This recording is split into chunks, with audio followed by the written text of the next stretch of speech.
우리가 신앙생활을 하는 중에 보면 참으로 경계해야 할 일이 뭐냐 하면 형식주의입니다. 겉모양을 자랑하는 것입니다. 겉모양을 나타내기를 원하는 사람입니다. 형식주의란 내면보다 외면을 강조하는 거예요.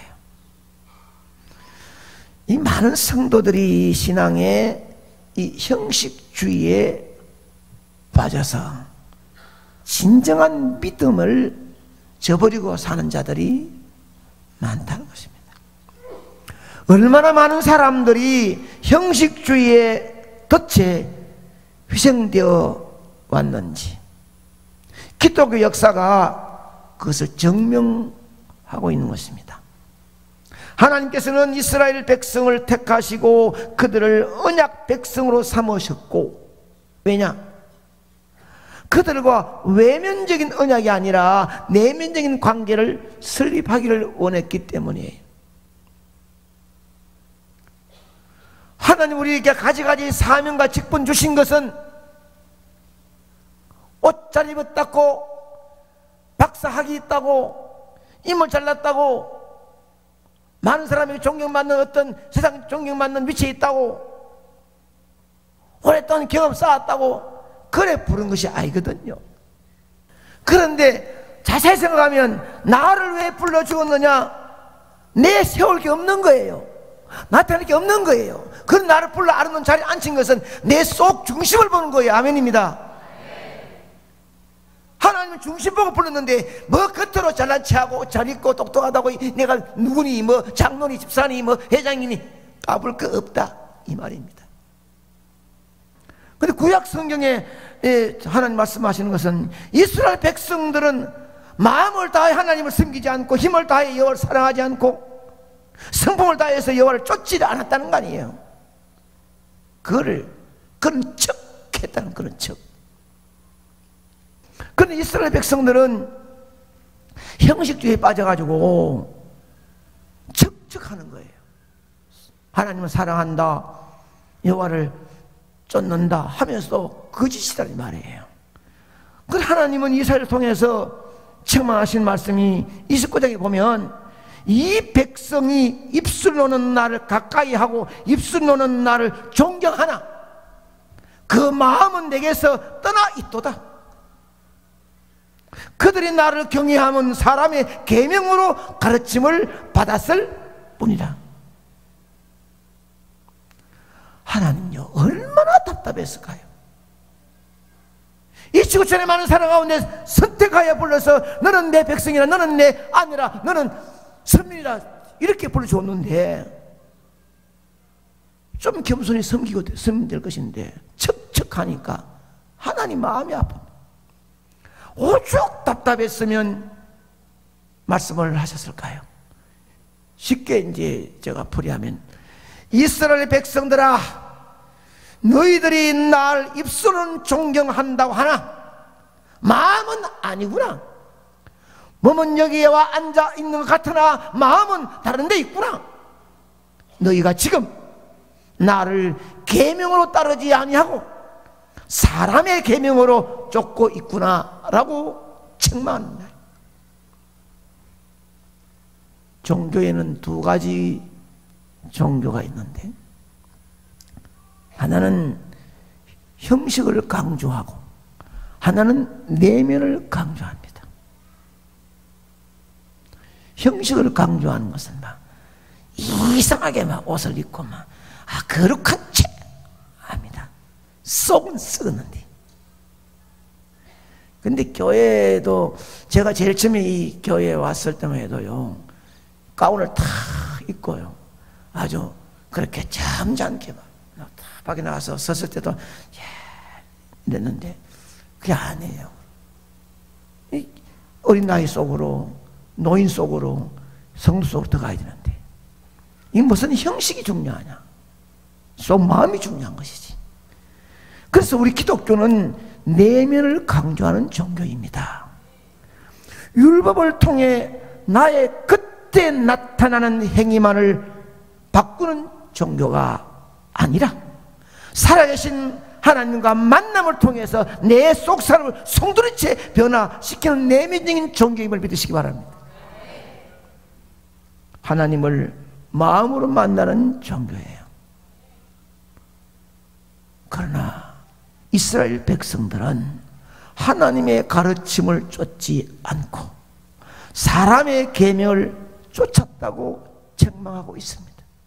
무슨 말씀이냐면 이 세상의 모든 종교와 같이 사람들이 가르치는 외면에 강조하는 형식주의에 빠져서 신앙생활을 했다는 거예요.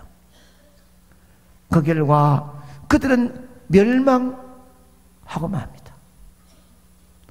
세상에서 가장 잘 믿는 하나님의 백성인 것처럼 신앙생활도 너무나 잘하는 것처럼 그들은 행동하고 입술로 그렇게 말했습니다. 그러나 그들 마음이 하나님으로부터 멀어졌기 때문에, 마음이 멀어졌기 때문에 그들은 하나님의 언약 백성 역할을 감당하지 못하고 멸망하는 거예요. 이사야 선지자는 29장 13절에 이 백성이 입으로는 나를 가까이 하며 입술로는 나를 공경하나 그들의 마음은 내게서 멀리 떠나 있도다. 이것이 그 당시에 이사야 선지자가 있을 때 하나님께서 그때 하나님이 그때 말씀을 끝난 줄 아십니까? 그 하나님이 지금도 우리에게 말씀하시는 거예요. 이스라엘 백성들만 듣고 끝날 것이 아니라 우리에게도 주는 충격적인 도전이에요. 예수님은 형식주의에 빠져있는 바리새인을 향하여 책망했습니다. 너희가 하나님의 계명은 버리고 사람의 전통을 지키느니라. 예수님은 왜 하나님의 계명을 버리고 사람의 전통을 지킨다고 책망했을까요? 하나님의 계명은 우리의 속 사람을 바꾸는 것이에요. 살아계신 하나님을 만나는 것이에요. 이 세상을 지으시고 나를 창조하시고 나를 사랑하시고 그 성자 예수님이 인간의 몸을 입고 이 땅에 오셔서 십자가에 높이 달리신 예수 그리스도를 내 마음에 영접하는 것이에요. 이것이 하나님의 계명입니다. 내 모든 인격을 다해 그를 만나고 그를 닮아가면서 이 세상을 승리하며 살기를 소망하면서 헌신의 겸손한 자세로 살아가는 것, 이것이 하나님이 우리에게 주신 계명입니다. 그것이 하나님의 선택받은 우리가 해야 될 본분이에요. 그렇게 해야 하나님과 연결되는 거예요. 그런데 사람의 전통을 따라간다. 사람의 전통이 뭐예요? 사람의 전통은 사람에게 보이기 위해 신앙생활을 하는 것입니다. 하나님과 관계없어요. 사람이 나를 어떻게 보느냐, 여기 초점 맞추는 거예요. 마음은 닫아놓고 몸만 교회에 나와서 입술로만 찬양하지 형식으로만 교회 직분 가지고 있지 신앙생활을 하는 자처럼 살아가는 것, 이것이 사람에게 있는 전통이다. 쏙 다르고 그 다르다는 거예요. 속에는 진실한 체험과 확실한 믿음이 없는데 겉으로 잘 믿는 척, 거룩한 척 한다는 거예요. 진실로 예수만은 체험과 감격이 뜨거운 마음이 있으면 이 간간의 기도가 달라요. 교회에 걷는걸음과 악수하고 대화할 때 대화 다릅니다. 내 마음에 보아 예수를 품고 있는 자의 마음과 기쁨과 감격은 누가 막을 수 있겠습니까?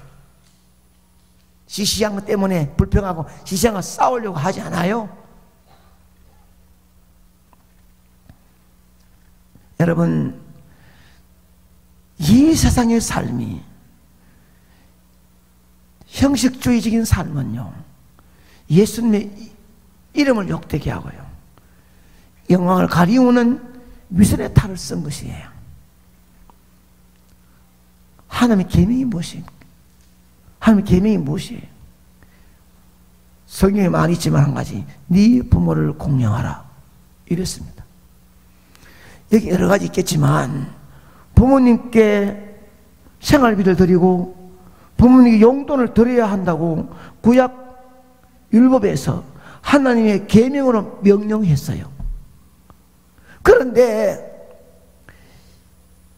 예수님 당시의 바리새인들은 이것을 하고 싶지 않은 거예요. 괴상한데 핑계를 대는 거예요. 핑계 대는 거예요. 어떤 핑계냐? 고르반이라고 하는 전통이 있는데 이는 내 모든 재물을 하나님께 드리는 것입니다. 여러분 그 네이버 딱 치면 고르반 치면 나와요. 고르반이라는 것은 이 한자는 고르반은 부모님께 용돈을 적게 드리기를 원하고 생활비를 줄이기 위해서 하나님께 그냥 드리는 겁니다. 그 진심으로 하나님께 드리는 사람은 부모님께 생활비 줄이거나 아니면 생활비 용돈 안 드리거나 이런 마음이 없는 거예요. 그런데 부모님께 드리는 것보다 많은 사람들이 보는 가운데 하나님이 드린다고 물질을 드리면 박수받고 야 대단하다 인정받고 끝으로 그들에게 잘 보이기 위해서 물질을 드려놓고 집에 정작 섬겨드릴 부모님은 한 다 드렸어요, 다 올렸어요, 법대로 했어요 이러면서 법대로 했다는 것 때문에 부모님께 안 들어도 법으로 안 걸리도록 그렇게 교만하게 빠져나가는 거예요. 내 집에는 용돈도 적게 하면서도 사람에게 인정받으려고 하는 겉모양을 중시하는 이것을 예수님은 강하게 책망한 거예요. 내 계명 무시하고 사람의 전통 따라가는구나. 골반이라는 핑계를 대는 겁니다. 형식주의자, 겉모양을 중시하는 위선자예요. 교회 와서는 인기 있는데 집에서는 인기가 없는 사람. 이건 남을 위해 사는 거예요. 형식주의. 진심으로 하나님을 섬기는 자는 하나님의 명령을 순종하지 않을 수가 없는 겁니다. 부모님을 공경하는 일에 최선을 다해야 할 것이에요. 이게 중심이에요. 먼저 사람 눈에 보이기 위해서 고르반으로 섬기는 것이 아니라 하나님 명령이 먼저 부모를 공경하라 했으면 이게 먼저예요. 먼저 눈에 보이는 부모를 공경하지 않으면서 보이지 않는 하나님을 섬긴다는 것은 거짓입니다. 믿음의 사람이 아니에요. 다른 사람 보기에 잘 믿는 채 하려고 하나님의 계명을 무시하는데 사람들에게 초점 맞추는데 주님 말로 받으시겠습니까?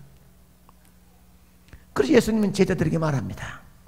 무엇이든지 밖에서 사람에게 들어가는 것이 능히 사람을 더럽게 하지 못하되 사람 안에서 나오는 것이 사람을 더럽게 하는 것이다. 이 말씀의 중심이 뭐냐? 겉모양이 중요한 것이 아니라 속 마음 중심이 중요하다 이 말씀입니다.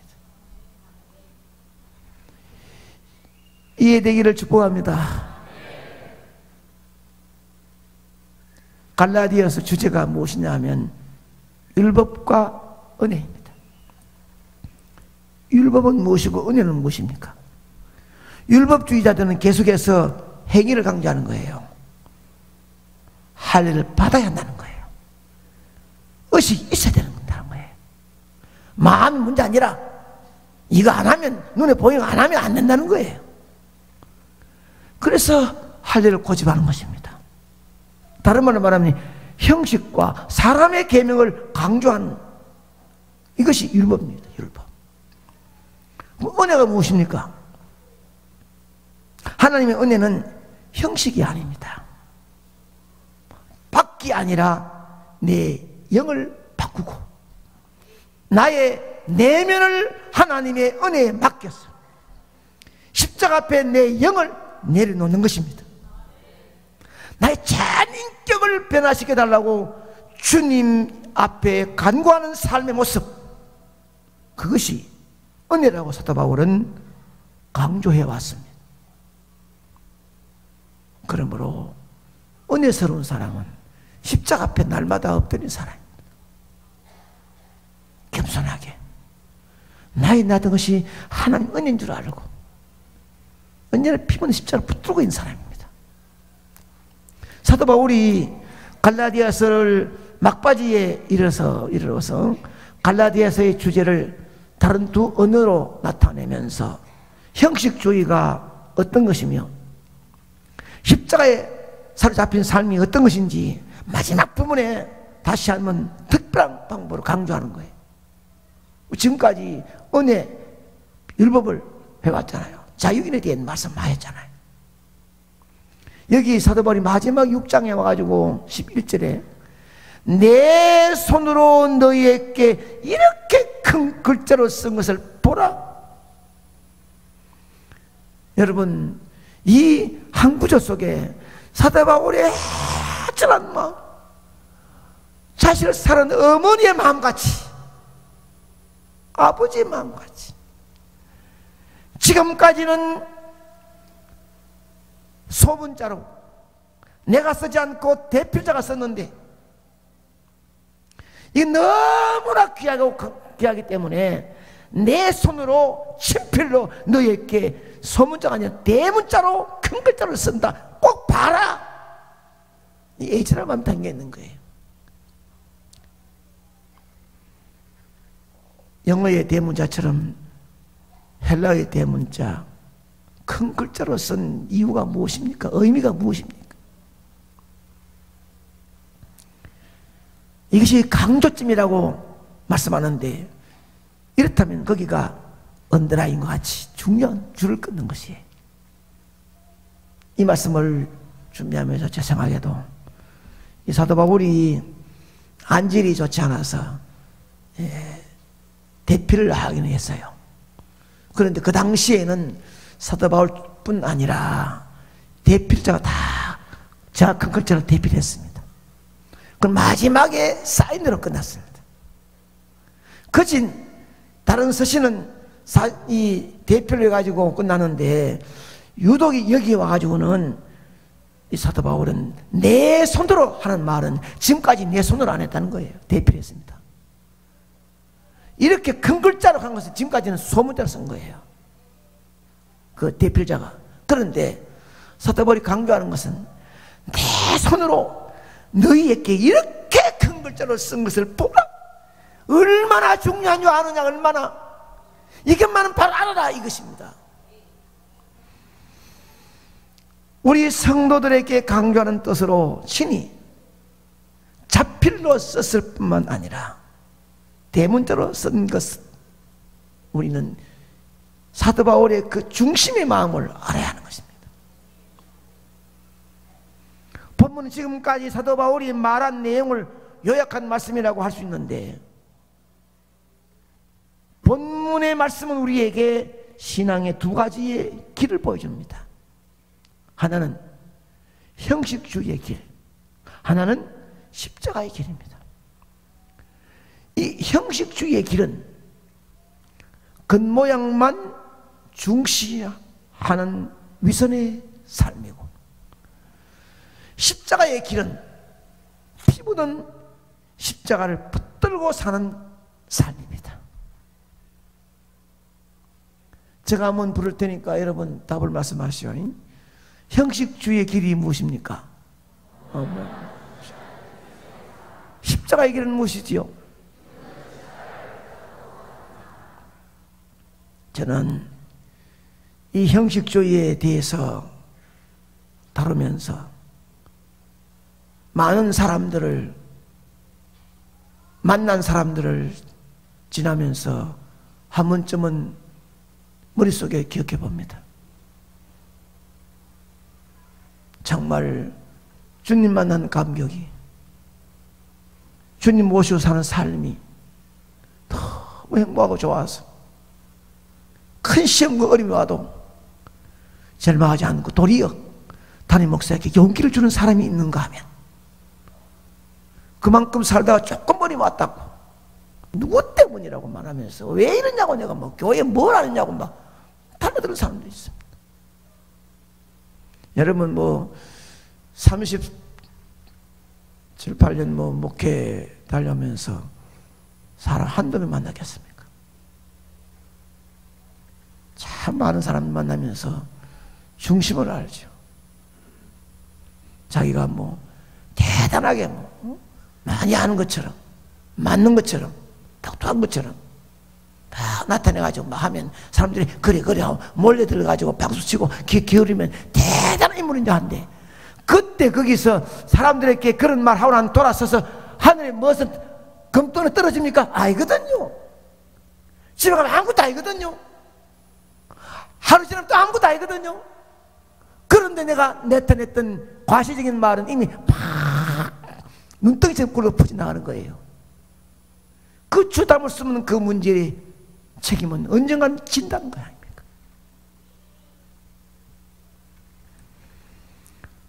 수많은 우리의 신앙의 선조들이 이 형식주의에 덫에 걸려가지고 파멸을 가져왔기 때문입니다. 처음에 강단에서 목사 안수 받을 때 뜨거운 눈물을 흘렸던 그 눈물이 식지 않는다면 말입니다. 강단에 올라와서 장로 임직 받을 때 뜨거운 감격이 식지 않는다면 말입니다. 그런데 5년하고 10년 가면 자기가 대단한 줄 알고 손 뻗어 떨고 그런데 세상 말로 막 까부는 삶을 사니까 거기서 파멸되는 거예요. 이 지구촌에 많은 사람 가운데 우리를 선택하여 선민 삼으신 하나님 앞에 한 중심을 살아가야 되는데 마음과 뜻과 정성을 그런 척하면서도 안 섬겼다는 거 아닙니까?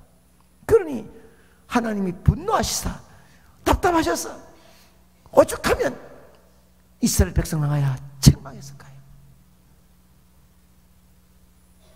너희들이 입술로는 나를 믿는다 하나 마음은 그렇지 않구나. 몸은 앉아서 나를 경배한다 하나 마음은 딴 데 있구나. 책망하는 것입니다. 이 책망이 그들에게만 하는 것이 아니라 우리에게도 한다는 것을 알아야 돼요. 형식주의, 사도 바울이 말씀하는 이 형식주의의 특징